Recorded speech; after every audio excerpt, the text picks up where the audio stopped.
It's not a question whether my show is the proper forum or not. It's a question of you guys, dyan sa angkas, hindi kayo ang sumusunod sa proseso. Kayo ang pabaya sa inyong mga kliyente. Kasi kung sinunod yung tamang proseso, ganun bang patakaran nyo na pagtatakpan nyo yung mga nagkakamali yung rider? Ako po mismo ang humihingi ng dispensa po para po sa aming...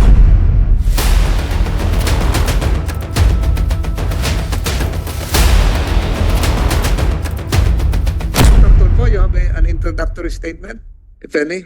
Yeah, questions lang sana, Mr. Chair, if you'll allow me.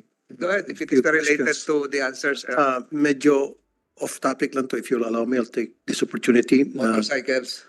It has to do with motorcycles, with riders. Okay. Okay. Andito ba yung angkas? Representative na angkas? Yes, Your Honor, Mr. Okay. Senator. Alam niyo na yung kaso na inilapit sa akin, ano? Yung isang rider ninyo, nag-attempt na i-rape yung kanyang pasahero at ninakawan pa. Yes po, Mr. Senator. We've been informed and are aware of Okay, that. and then yung pong complainant nag-file ng blatter and then nag-reach out sa inyo, pinagtatago-taguan nyo hanggang sa pati kami pinagtatago-taguan nyo. Ganun bang patakaran nyo na pagtatakpan nyo yung mga nagkakamali yung rider? Your Honor, Mr. Chair, Mr. Senator, definitely po, hindi po ganito yung patakaran namin sa angkas. Pero, Mr. Senator, unahin ko na po, gusto ko pong, on behalf of the company, kami po ay humihingi ng paumanhin. Hindi lamang po sa, hindi pag-appear po, sir, doon po sa proper forum dito po sa ating show, but also doon po sa delay na nangyari po na... No, forget about my show. Opo. Forget about it. Yeah.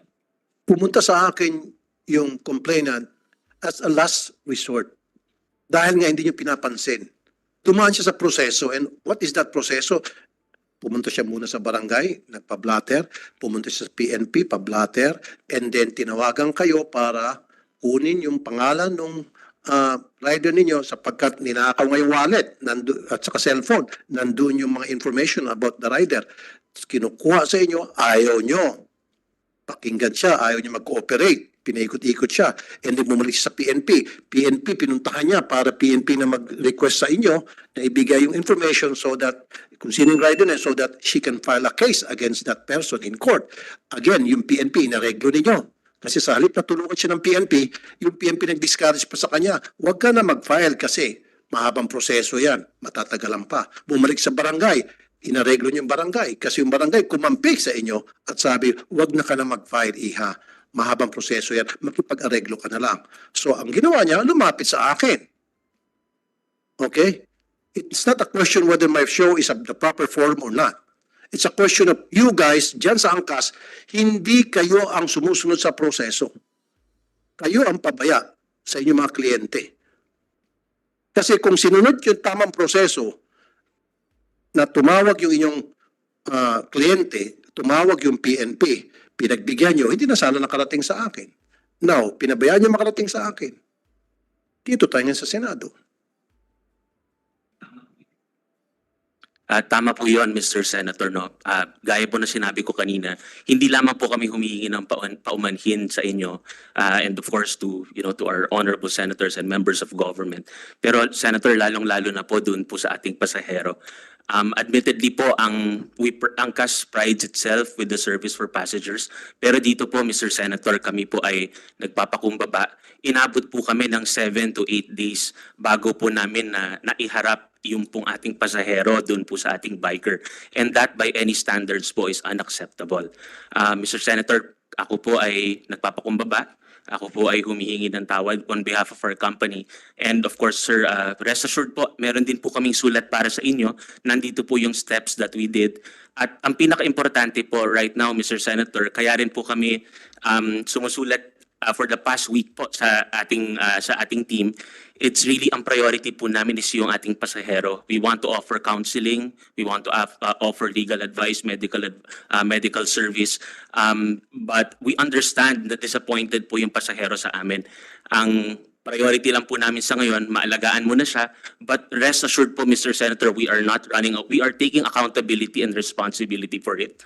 Ako po mismo ang humihingi ng dispensa po para po sa aming kumpanya. But rest assured po, sir, we will definitely, lalong-lalo na po for grave incidents, criminal offenses, sexual assaults. Actually po, Mr. Senator, just yesterday, we created a separate hotline na po for criminal offenses, among other action items po. And even in the organization po, Mr. Senator, we are starting a campaign on gender sensitivity and handling cases po of this nature.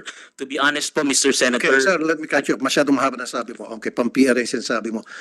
If I were you, replace some of your people. Kasi may mga tao kayo dyan na hindi sumusunod siguro sa patakaran ng inyong kumpanya na kapag merong problema ang kliyente natin, asikasuhin agad. Hindi, pinaikot-ikot. So, if I were you, find out sino yung mga tao nyo dyan na hindi sumusunod dun sa sinasabing you should take care of your customer. Tanggalin mo yon o ipa-seminar. Now, my next question to you is, di ba, kasama sa patakaran ninyo na kapag yung isang tao ay nakainom, kasi Mr. Chair, inamin po nung complainant na nakainom siya. Pero kung pinagsabihan siya na bawal ang nakainom, hindi na siya magpipilit kasi meron naghatid sa kanya.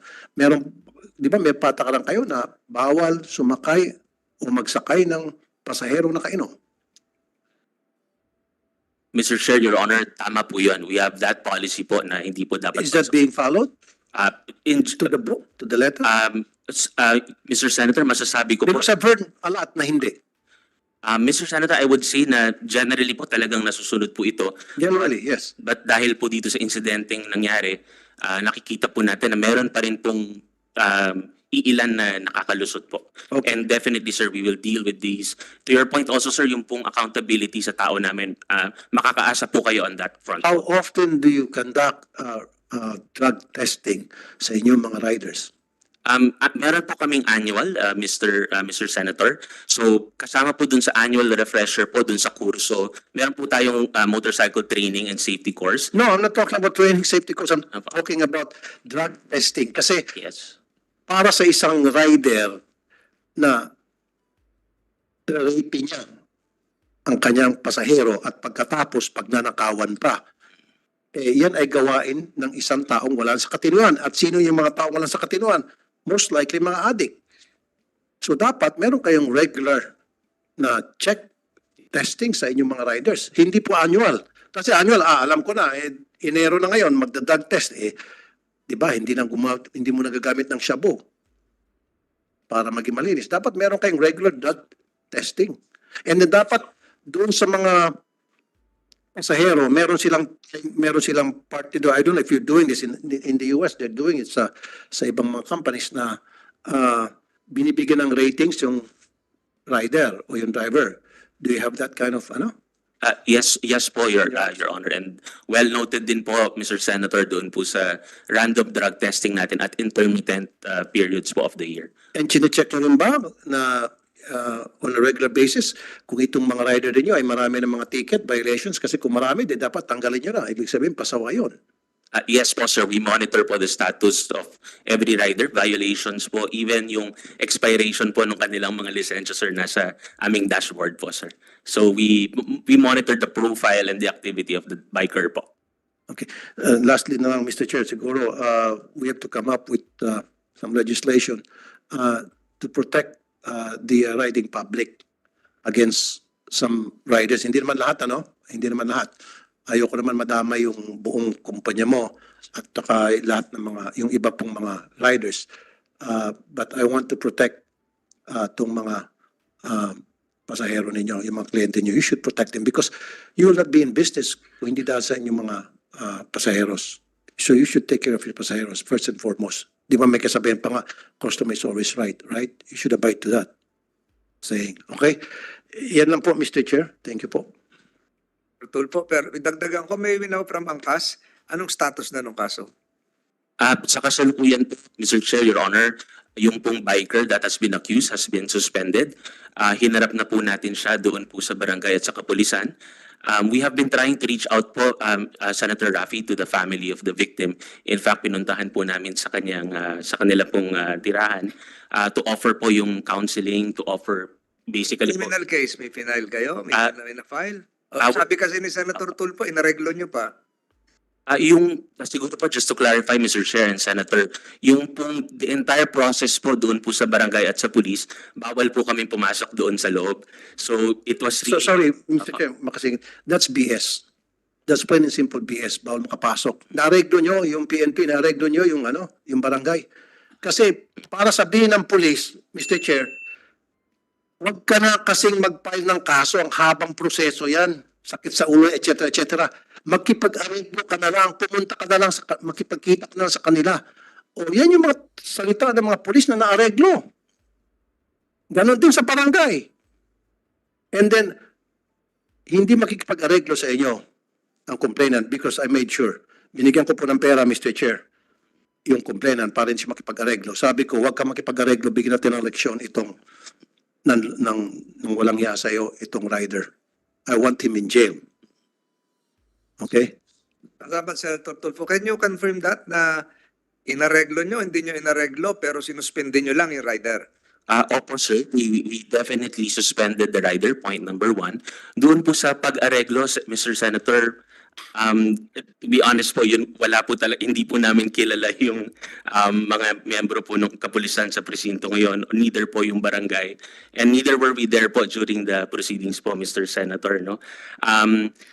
Hindi ko po alam kung ano po yung dahilan ng ating oficiales, ng mga kapulisan at barangay for them to say na aregluhin mo na lang.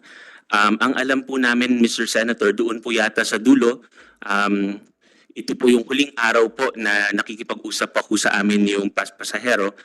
Meron po silang nilagdaang kasulatan na meron pong final step which is magkikita daw po sa opisina at doon po sila mag-uusap kung ano po yung mga nawala at magkano po yung danyos as a first step po among the other next steps. But Mr. Senator, hindi po, sabi ko nga po, it's not an excuse for what happened and it's really the welfare of the passenger that's our priority at the moment. Mr. Chair, makasingit ulit. Go ahead, Senator. O sabi mo, magkikita sa isang office para doon sabihin kung ano yung mga nawala, papalitan. Alam mo ba sabi ng barangay? Kasi mahal yung pagpresyo sa mga gamit na nawala. Doon pa lamang malinaw na yung taga-barangay na mamamagitan, inaareglo na, paano niya masasabi na mahal yung hinihingi na perang kapalit ng cellphone na nawala? Kung magkano yung mga laman sa wallet, etc. At saka isa pa, anong pangalan niyo po ulit, sir? Mr. Senator, Jauro po. Jauro po. Mr. Jauro, bakit suspension lang? Nag-attempt namang rape to. Actually, kung hindi lang dumating yung dalawang mag-asawa na napadaan, Mr. Chair, kasi naibaba na nitong rider yung shorts itong victim, binaba na niya kanyang pantalon, papatungan na lang niya, at nung makita niya may dumaan, kumari pa siya ng takbo, pero bago tumakbo, kinuha mo na yung mga wallet, cellphone, pera. So, suspension lang yan. Sana mabi. That should be sipak. Outright dismissal. Bakit suspension? Mr. Senator, yung pong suspension is subject po doon sa investigation na gagawin po ng ating kapulisan. So it's not, hindi po siya parang permanenteng, ito po yung action natin, but it's more of habang nag-iimbestiga po yung ating kapulisan, dahil hindi po kami yung mag-iimbestiga, it's really the police officers po. Pending po the findings, hindi po siya makakapasok sa aming app. Pero after po ng findings ng kapulisan at meron po talagang probable cause, we definitely remove them po from the app, sir. Pero dapat para naman mabawas-bawasan yung sama ng loob ng biktima, sibakin nyo. Anong suspension pa? Anong hintay-hintay nyo pa yung proseso? Puro kayo proseso. Na yung proseso naman palpak, kaya lumapit ka sa akin. Alam niyo naman talaga nangyari yung muntik na ma-rape yung biktima. You know that kasi tinatago-taguan nyo siya eh. Kasi kung hindi nyo siya tinatago-taguan, then hinarap nyo siya, then you believe na hindi nangyari yun. Mr. Senator, to be honest, tama po kayo. So next time, pag may mga ganong grave offense, Yes. kailangan sibak, Yes po. Ang not suspension. Nakaka-insulto po kasi yan, sir, yung suspension. tama Impis tapos suspension lang. tama po kayo dyan, Mr. Senator. To be honest, now na dalawang linggo po matapos po yung insidente, ang initial po ang assessment po talaga namin is unang-una masyadong nandoon sa level ng proseso na walang tumingin dun sa Alam mo, sir, pag kayo against sa inyo, proseso. Pero kung in favor sa inyo, walang proseso. Di ba? In favor sa inyo yung proseso kasi punta ng punta yung tao sa inyo, ayaw yung kausapin. Pero ngayon, yung inyong rider na loko-loko, kailangan dumaan sa proseso. Huwag mo nang suspindihin. Huwag mo nang sibakin, suspindihin lang muna. Hanggang sa kung anong resulta sa investigation ng PNP. Parang hindi nyo pinaniniwalaan yung biktima. Mas pinaniniwalaan nyo yung suspect, yung inyong rider. Di ba? Nag-guess nyo? Pag in favor sa inyo, proseso. Pag against sa inyo, wala nang proseso. Di ba?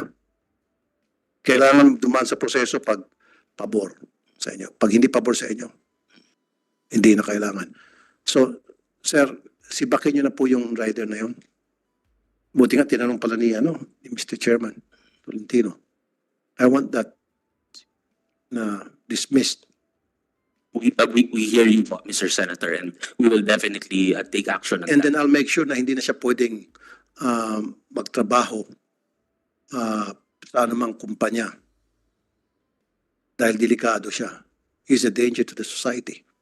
Maghanap siya ng ibang trabaho, wag lang yun. Depende lang kung makasuhan siya at makulong kasi I'll make sure he'll pay for it for what he did to the victim. Thank you, Mr. Chair. Thank you very much, Mr. Thank Chair. you, Senator. Thank you, Tulfo. Mr. Senator. Any reaction from LTO? Any motu proprio administrative sanction that can be done?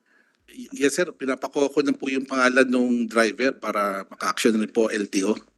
We will immediately impose a preventive and then conduct the hearing. Tapos kung kailangan i-revoke yung lisensya, revoke na namin. Salamat po, salamat po. We now proceed to the